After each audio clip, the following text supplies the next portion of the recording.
स्थान का राज। रात का वक्त था। चांद बादलों में छिपा हुआ था और हर तरफ घप अंधेरा था।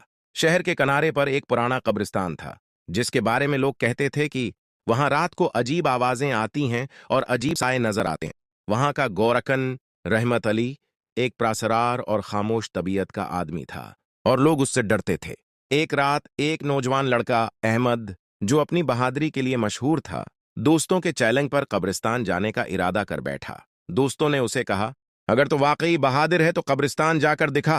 अहमद ने चैलेंज कबूल कर लिया और आधी रात को कब्रिस्तान की तरफ रवाना हो गया। जैसे ही वो कब्रिस्तान के अंदर कदम रखा, उसे वहां की हवा में अजीब सी बू महसूस हुई और दरख्तों की शाखें अजीब अंदाज में हल रही थीं।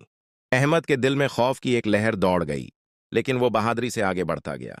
कुछ कदम चलने के बाद उसे एक खाली कब्र नजर आई, जिसके ऊपर यहां दफन होने वाले का इंजाम खौफनाक होगा लिखा हुआ था।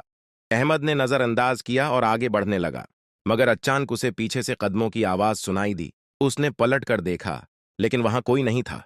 जैसे ही वो दोबारा आगे बढ़ने लगा, उसने महसूस किया कि कोई उसके बिल्कुल करीब खड़ा है। अहमद ने जैसे ही पीछे देखा तो वहां एक साया खड़ा था, जिसकी आंखें सरख अंगारे की तरह जल रही थीं। वो साया आहिस्ता आहिस्ता अहमद की तरफ बढ़ने लगा और अहमद के पांव जैसे जमीन से चिपक गए हों। वो हल भी नहीं पा रहा था।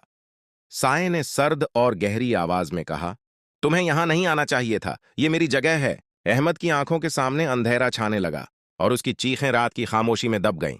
सुबह जब गोरकन रहमत अली ने कब्रिस्तान में कदम रखा तो उसे अहमद की लाश खाली कब्र के पास मिली। उसके चेहरे पर खौफ की शिद्दत थी और उसके हाथ में एक पर्ची थी जिस पर लिखा था, खाली कब्रें हमेशा राज नहीं रहते।